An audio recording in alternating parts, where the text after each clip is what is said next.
이제 18절로부터 9장 18절로부터는 인류의 기원에 해당되는 내용으로 전개가 됩니다. 자, 이렇게 해서 하나님께서 한번 6장에서 인류를 다 멸절시켰습니다. 그 다음에 심판이 끝나고 난 다음에 노아에게 나라를 세워주겠다는 언약을 합니다. 그래서 나라를 세워주려면은 사람이 필요한 거죠. 그래서 이 사람들을 생육 번성을 시키되 땅에 꽉 채우도록 하나님이 번성시키겠다고 약속을 하시고, 그 번성된 인류를 멸절하지 않겠다라고 하나님께서 약속을 해주시는 것으로 17절까지의 한 단락이 끝난 겁니다. 그럼 이제부터는 뭔가, 이제 그 약속대로 생육하고 번성되어지면서 인류가 확산되는 내용이 18절로부터 소개됩니다. 18절 방주에서 나온 노아의 아들들은 셈과 함과 야벳이며, 함은 가나안의 아버지라. 여기 이제 함은 가나안의 아버지라는 것은, 가나안은 어디입니까? 이스라엘 백성들이 애굽에서 해방돼 가지고 여호수아 때에 정복해야 되는 그 땅이 바로 가나안입니다. 그러니까 가나안 땅의 주인이 엄밀히 말하면 누구예요? 땅 주인은 하나님이에요. 땅을 창조하신 땅 주인. 그러니까 지금도 그 땅의 주인 문제로 싸우는데, 유대인들은 아브라함 우리 조상 때 하나님이 준다 그랬다. 거기 살고 있던 팔레스타인 사람들은 이거 너희가 살기 이전부터 벌써 함족이 살고 있었잖아요. 땅의 기원으로 따진다면은 함족들, 원주민들이 주인이 맞지만, 더 나아가면은 땅을 창조하신 하나님이 땅의 주인이다 이 말입니다. 그렇기 때문에 하나님께서 아브라함에게 약속했던 가나안 땅에 대한 그 경계는 새로운 약속으로서 우리가 확인할 수 있는데, 여기 이제 함이 바로 그 가나안 땅의 주인으로 등장을 합니다. 노아의 이 세 아들로부터 사람들이 온 땅에 퍼집니다. 이게 인류의 기원이에요. 그러니까 아담 때 이후로 홍수 심판이 없었더라면은 아담의 후손들이 온 땅을 채울 건데, 근데 엄밀히 말하면 노아가 누구의 후손이에요? 아담의 후손이에요. 그러니까 이 아담으로부터 주어지는 생육하고 번성되는 하나님의 언약은 왜 노아를 살려두었는가? 아담에게 세운 그 언약을 그대로 이루어 나가기 위한 하나님의 의도가 거기에 담겨 있는 겁니다. 물론 직접적으로는 노아는 의인이었고, 노아에게 하나님의 은혜를 주어서 노아가 하나님의 말씀에 순종해서 방주를 짓게 한 것은 직접적인 요인이고, 근본적인 요인은 바로 아담에게 세웠던 생육 번성의 언약을 그대로 전 세계의 인류를 하나님께서 생육하고 번성시키기 위한 하나님의 뜻이 이제 펼쳐지는 겁니다. 그래서 우리가 노아를 이제 인류의 기원이란 말을 그래서 쓰는 겁니다. 왜? 노아의 세 아들로 말미암아 노아가 980년까지 살았습니다. 계속해서 이 세 아들과 노아는 생육하고 번성하면서 땅에 충만하는 역사가 전개되게 되는 것. 이것이 이제 19절까지 나오면서 인류의 기원에 대한 얘기가 나타나게 되었습니다. 그래서 노아의 세 아들은, 이제 우리가 가끔 그런 질문들을 받아요. 왜 흑인과 백인과 황인이 생겼습니까? 라고 하는 질문을 받는데, 노아의 세 아들 중에서 뭐 함은 흑인이었고 뭐 야벳은 백인이었고 그건 아니에요. 이 시대만 하더라도 그냥 같은 피부색을 가진 겁니다. 그런데 이것이 이제 유전의 법칙에 의해서 뭐 멜라닌 색소가 색깔을 좌우한다 그러죠. 멜라닌 색소가 검정 색소인데, 이 색소가 다른 열성과 우성이 유전을 일으킬 때, 그때 이제 색깔이 황인도 나오고 그 다음에 백인도 뭐 이렇게 해서 세계의 인류가 나온다는데, 일단 하여튼 인류에 대한 기원은 19절에 나오는 이 노아와 세 아들로부터 온 땅에 퍼진다는 것을 확인했습니다. 그런데 재밌는 것은 20절에 와가지고 보십시다. 노아가 농사를 시작하여 포도나무를 심었더니 포도주를 마시고 취하여 그 장막 안에서 벌거벗은지라. 가나안의 아버지 함이 그의 아버지의 하체를 보고 밖으로 나가서 그의 두 형제에게 알림해 셈과 야벳이 옷을 가져다가 자기들의 어깨에 메고 뒷걸음쳐 들어가서 그들의 아버지의 하체를 덮었으며, 그들이 얼굴을 돌이키고 그들의 아버지의 하체를 보지 아니하였더라. 노아가 술이 깨어 그의 작은 아들이 자기에게 행한 일을 알고 이르되 가나안은 저주를 받아 그의 형제의 종들의 종이 되기를 원하노라 하고 또 이르되 셈의 하나님 여호와를 찬송하리로다. 가나안은 셈의 종이 되고 하나님이 야벳을 창대하게 하사 셈의 장막에 거하게 하시고 가나안은 그의 종이 되게 하시기를 원하노라 하였도다. 그러니까 어떤 하나의 사건이 발생을 합니다. 그 사건이 뭐였나 하면은 노아가 농사지면서 아마 포도 농사를 지었겠죠. 그래서 거기에 나타난 그 생성된 포도 열매를 가지고 포도주를 만들었는데 그걸 먹고 취해서 그냥 더우니까 아마 옷을 벗었는 모양이죠.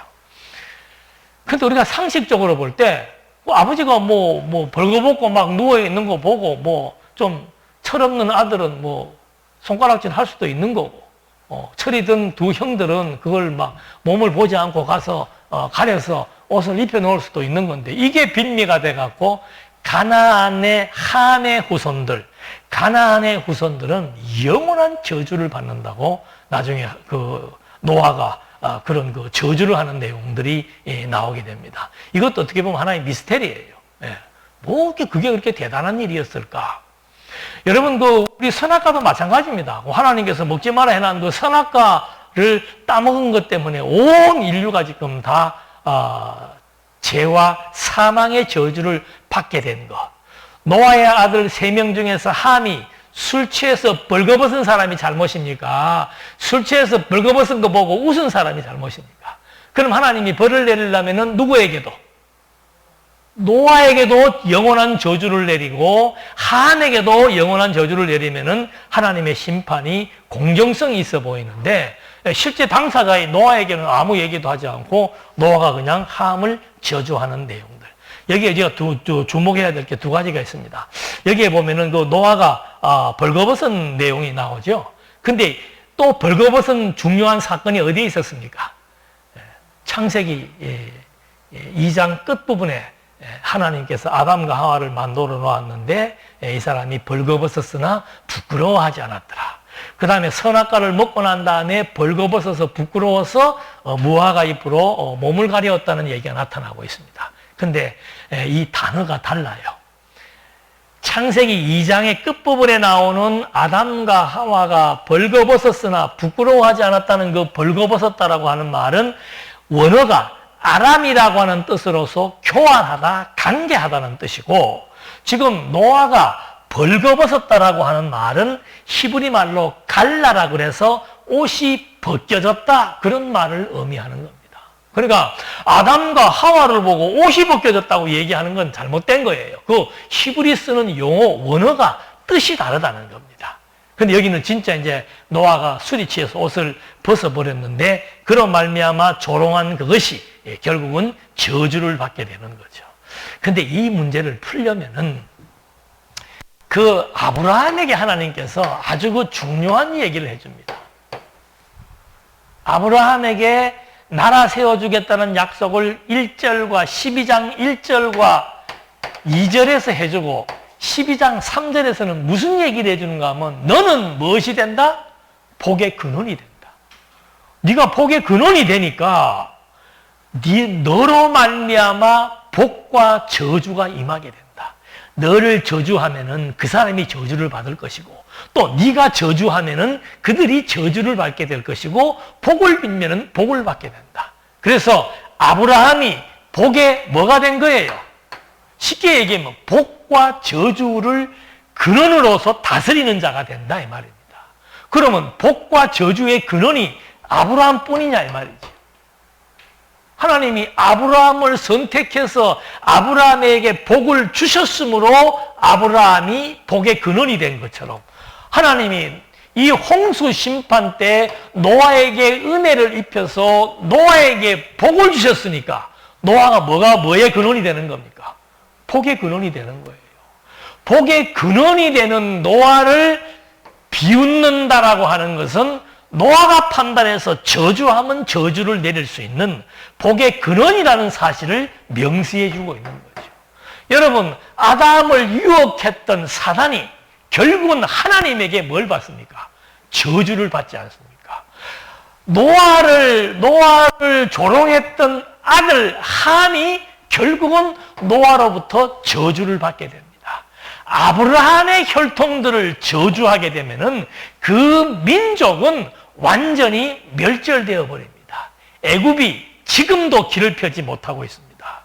이 아브라함의 혈통 민족들을 조롱하거나 그들을 방해했던 족속들은 지구상에서 멸절되는 나라들도 있습니다. 이 말은 무엇을 의미하는가? 아담과 노아와 아브라함은 복과 저주의 근원이라는 사실들을 밝혀주고 있는 겁니다. 왜 아담과 노아와 아브라함에게 하나님께서 복의 근원임을 명시해 주었는가? 그것은 장차 오실 하나님의 아들이 복의 근원으로 강림해서 그리스도를 믿음으로 말미암아 복을 누리고 그리스도를 불신하고 저주하고 조롱함으로 말미암아 멸망에 처하게 될 것에 대한 모형적인 사건이라는 거죠. 그래서 우리가 윤리 도덕적으로 보면 이거는 노아가 너무한 거다. 노아가 왜 아버지가 주책맞게 술 먹고 그래야 이렇게 말할 수 있지만 이거는 윤리 도덕적인 접근법이 아닙니다. 아담, 노아, 아브라함은 하나님의 존재 자체를 우리에게 알게 해주기 위한 계시적 원리에 의해서 아담에게 복을 주었고 노아에게 복을 주었고 아브라함에게 복을 주어서 그들이 복의 근원으로서의 작용을 할 수 있고 심판을 할 수 있다라고 하는 사실들을 증거하는 것에 대한 하나의 역사인 것을 우리가 확인해 볼 수 있습니다. 그래서 이 사건으로 말미암아 이제 노아가 이 세 아들에게 축복과 저주를 하는 겁니다. 그러니까 아브라함이 이삭에게 뭘 합니까? 복을 주잖아요. 이삭이 야곱에게 복을 줍니다. 야곱이 12아들에게 복을 줍니다. 이게 복의 근원에 대한 계승원리다 이 말이죠. 그런 것처럼 이제 여기에 노아가 세 아들에게 축복과 저주를 내리는데 제일 먼저 함은 바로 범죄를 저지른 자와 마찬가지입니다. 그리고 함의 아들과 함이 공범을 저질렀기 때문에 하나님께서 이제 완전히 노예가 될 것을, 종이 될 것을 노아를 통해서 저주하게 했고, 여기 셈은 보면은 셈의 하나님 여호와를 찬송하리로다. 이건 어마어마한 얘기입니다. 하나님이 누구의 하나님이라고요? 셈의 하나님이다 이 말입니다. 노아에게는 셈의 종이 되게 만들어버리고 셈의 하나님은 셈의 하나님이다. 이 말에 근거해서 하나님께서 이스라엘 백성들을 애굽에서 구출해낼 때 뭐라고 얘기하시는가 하면은 나는 너희의 하나님이 되고 너희는 내 백성이 되리라. 내가 너희의 하나님이 되기 위해서 애굽에서 해방시켰고 내가 너희의 하나님이 되기 위해서 광야의 길을 인도했고 내가 너희의 하나님이 되기 위해서 가나안 땅을 정복하게 했다. 이 말씀을 하시는 근거가 바로 뭔가? 바로 이 아브라함은 누구의 족속입니까? 셈의 족속이에요. 그래서 이 셈에게 셈의 하나님이라고 말씀하신 그 말씀의 의미는 바로 셈의 족속들은 하나님의 족속이라고 하는 선택적인 역사가 또 여기에서 발생하는 거죠. 아담 이후에는 가인과 아벨 두 사람 가운데서 하나님이 한 사람은 버리고 한 사람은 택했습니다. 이제 노아의 세 아들 가운데서는 셈을 택하고 두 아들은 이제 다른 함은 저주를 받게 되고 야벳은 이제 창대한다 그랬습니다. 넓고 많은 공간, 즉 많은 그 국가적인 번영 그리고 문화와 문명의 발달 이것이 이제 야벳의 족속에 주어진다라고 하는 그런 그 축복을 해주고 있는 겁니다. 그래서 이 노아가 포도주를 먹고 실수한 사건으로 말미암아 아주 선명하게 구별되어지는 것이 뭔가?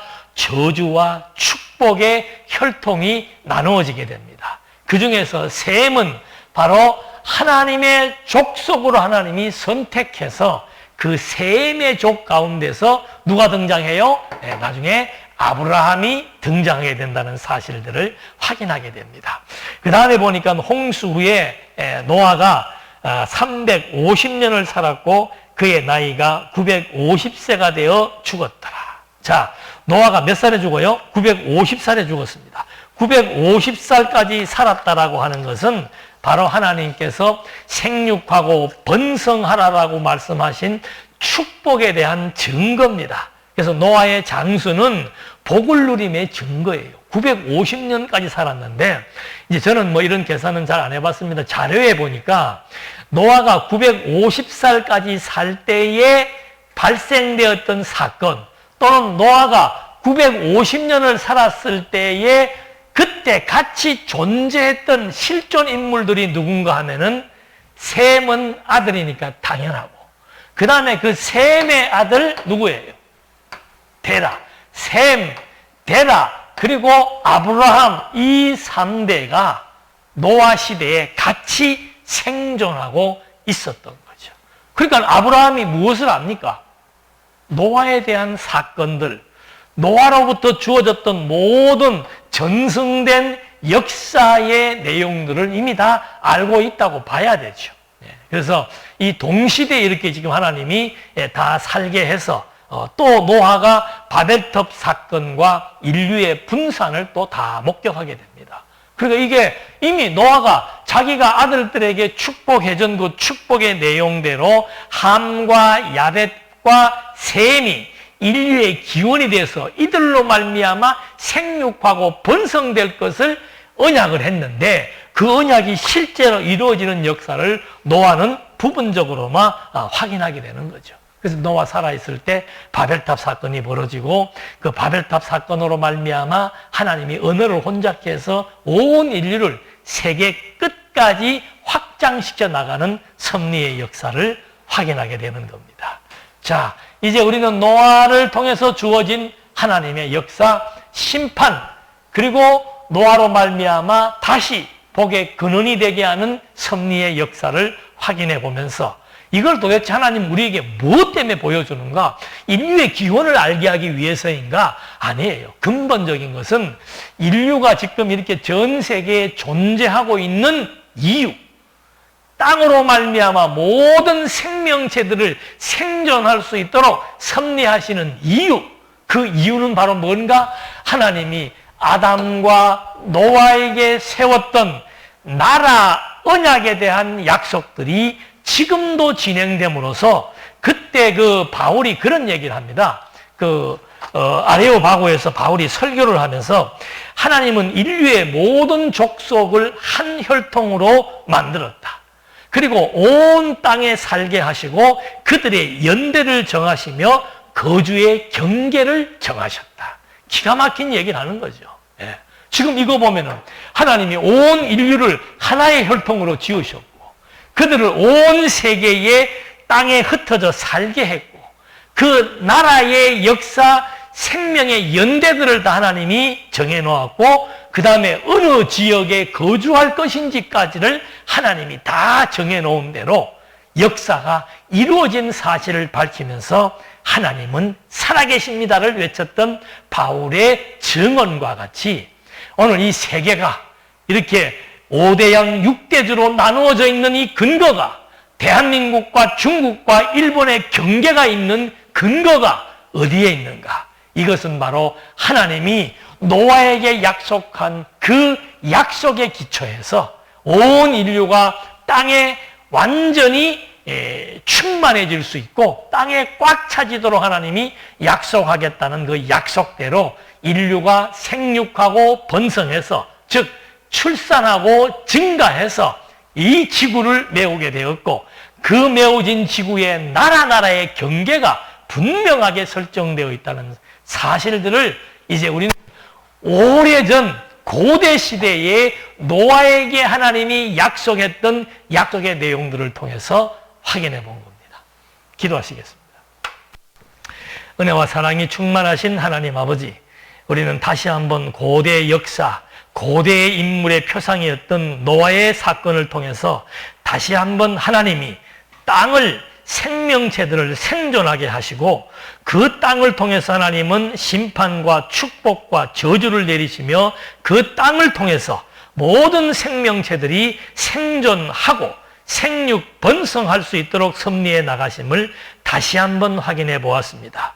보이는 생명체가 그냥 존재하는 것이 아니고 보이는 땅이 그냥 존재하는 것이 아니라 하나님의 기운을 힘입어 하나님의 능력에 의해서 하나님의 뜻을 따라 존재한다는 사실을 또 한 번 확증해 보면서 여호와의 살아계심과 우리의 존재의 의미가 무엇인지를 또 한 번 깨닫고 여호와만 경외하는 삶으로 우리의 삶을 인도해 주시옵소서. 예수님의 이름으로 기도드립니다. 아멘.